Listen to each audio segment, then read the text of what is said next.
What is up, guys? Welcome back to the Creatively Driven Podcast. My name is Josh McKenzie, and in this podcast, we talk about anything that inspires us creatively, be that through art, music, photography, video. The world is your oyster when it comes to creative outlets, I feel. And today we're going to talk about being vulnerable in creative work, just the fear of being seen, I guess. I think this is something that most creators can really relate to because first and foremost, it can be an impact on how our work is perceived and how we put out our work. I think there's a emotional attachment to the content we create and just the things that we share with the world. We may love them, but if someone thinks something is garbage and they're going to say something about it like that in that regard, which, let's face it, it's the internet, it's 2025. People can be assholes, it's not fair, and it's something that you have to be able to contend with, it's something you have to be able to push off to the side and keep doing what you love doing for you. The fact that we can share it nowadays, it's a wonderful thing, but I feel like wonderful things get eaten up very fast and disappear, or at least lose the purity of what the original intent was for having things, because as a civilization, humanity just consumes things like over and over again, and we're in this digital age of consumption where we just want more and we want more. So anyways, I digress. But I do think that there really is a vulnerability in putting out your work and having it for the world to see and being able to receive that feedback. Nobody's going to start off being amazing at their craft. Just, maybe the odd person that is exceptional and is able to walk away with some truly captivating things for their lack of experience. But generally, as a whole, we grow into our craft, we grow into our talents. It's the initial interest that's going to spark the motivation for us to keep doing it. So I do think that we have to be able to accept the fact that there's going to be people that don't like our shit, and that's fine. There is other shit that they can go look at. That's fine. We have to do what we want to do because we love doing it. So when it comes to, I guess just the internet really is, the internet is the first place to have people that are going to try and pick things apart. And that's something that we have to be able to adapt to. If we feed into it too much, it can really take the love out of what we're doing. So I think if we just have the best intentions and try and take constructive criticism, provided it is constructive, and roll with it that way, we're going to be better off. So when it comes to, I guess, even working with people, it's to bring your own part of your creative outlet to the table to somebody else who maybe has been doing it longer than you, who you might feel is a higher tier in quality than you may be. That is a vulnerability because you're putting yourself out there. You are trying to grow with them, and you are trying to elevate your, I don't want to say game, but you're trying to elevate your craft and your passion to a level that you see that is attractive, appealing, I guess would probably be the more appropriate word. And to be able to do that, it's a hard thing because you're risking, right? Vulnerability is, I think it's a beautiful thing if you're acceptable to the implications that may come with it. It can be a good thing, it can be a bad thing. But if you're able to roll with the punches, I think you're going to be in a good place. I think that vulnerability is going to create your best work because you are investing on your inner emotions, your inner being of how you're feeling. You're channeling these things through your creative outlet, and that is 110% going to put out your best work.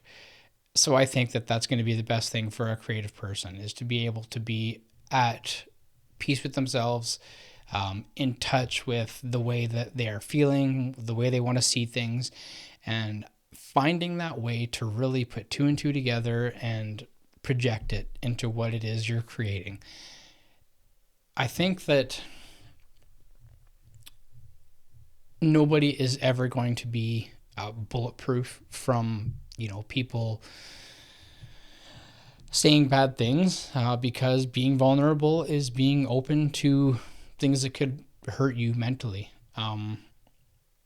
So I guess with all of that in mind, you really just have to do things for the love of doing it. And so, for example, here comes the backstory, because this is my podcast. This is my ADHD channel. Okay.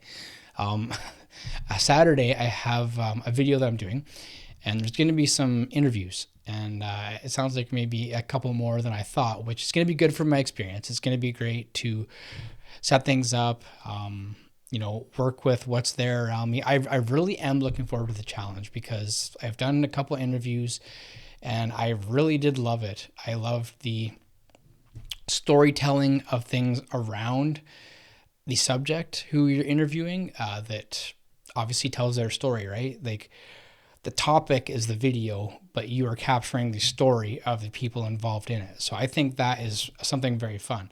The other day I got a different microphone for interview setups, basically, because these won't really work well for it. And I needed to test it out. I needed to check what the audio levels were like. So I put together a cover, the song So Far Away by Staind, and another favorite song of mine.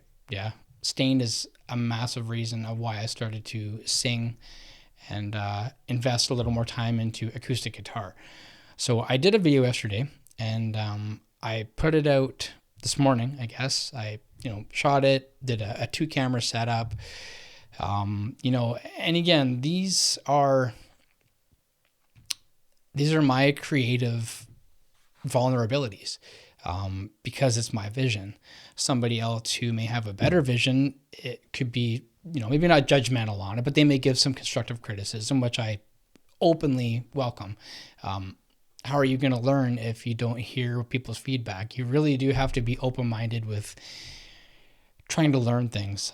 If you don't want to learn, obviously you have to turn the page and move on to something else. So I put this out, and it's been relatively well received. You don't hear a lot back, but I think that's the internet, honestly. If you want to hear feedback, you may have to show your friends. But I do think that it's also kind of funny that sometimes your biggest supporters are people that you don't know. And maybe that's because there's some kind of a relationship that you form with friends, and maybe something has changed. I don't know. I'm not going to get into the psychology of things, but truthfully, it is kind of funny. I do find I get more feedback with my Instagram feed, which is a lot of people that I don't know that well. I follow a lot of creators as well, but I get more from them than I do from some of my friends and family, like on my Facebook. But again, it's totally fine. I'm doing it for me because I love doing it. So if somebody else enjoys it, I fucking welcome it. I'm happy that we're on the same page and that I can give somebody, something to smile about. So that's really all I care. But again, doing that literally just to try it out, that's absolute vulnerability in my creative craft. I could have just did a little sound test off to the side. I didn't have to make a video, but realistically, if I'm doing an interview, it's going to be best matched with, cameras and in that appropriate surrounding. Yesterday was a controlled environment. Saturday is going to be outside. It's okay. I'm looking forward to the challenge. It's going to be things I have to overcome, but I'm going to grow from it. And I welcome growth. I have been chasing growth for a long time. So with all of that said, I do think that if you are in a creative outlet of any kind, be prepared to have somebody say something, and probably not in a positive light. And the biggest kick in the pants is the people that actually do that. A lot of them don't have a clue what they're talking about. A lot of them may not have the experience that you do. They probably don't. A lot of them probably haven't done what you've done, but the internet has this, I don't want to say power, but the internet brings opinions, because people don't need to be accountable for. They have, a name, but they could be in a different continent. They could be in a different country. So you have to take that with a grain of salt. If you're going to put yourself out there, you have to do it for the love of doing it. And, I hope it works out for you. I honestly do. I think that any type of creative outlet, if you want to keep receiving from the love of doing it, like this, you've got to fucking put in the work. You've got to keep doing it. Even if you don't feel inspired, it's kind of more of a discipline thing, but it depends on what you want to get out of it. I digress, as per usual. So I appreciate you guys tuning in, listening to me talk about these things. I do feel that I don't know a lot of things, honestly, but the things that I do talk about, I talk about them because it resonates, and I feel that I have some experience or some opinions on the matter that could be of some worth to listen to. So subscribe for more Creative Fire on any social media platform you follow me on, whether that be Instagram, YouTube, Spotify. And I appreciate you guys, and I hope that everybody's doing well. It's coming closer to the end of summer, so keep those warm days on mind, and get ready for some more fall colors. I'm really looking forward to them. So thanks a lot, guys. We'll see you in the next one.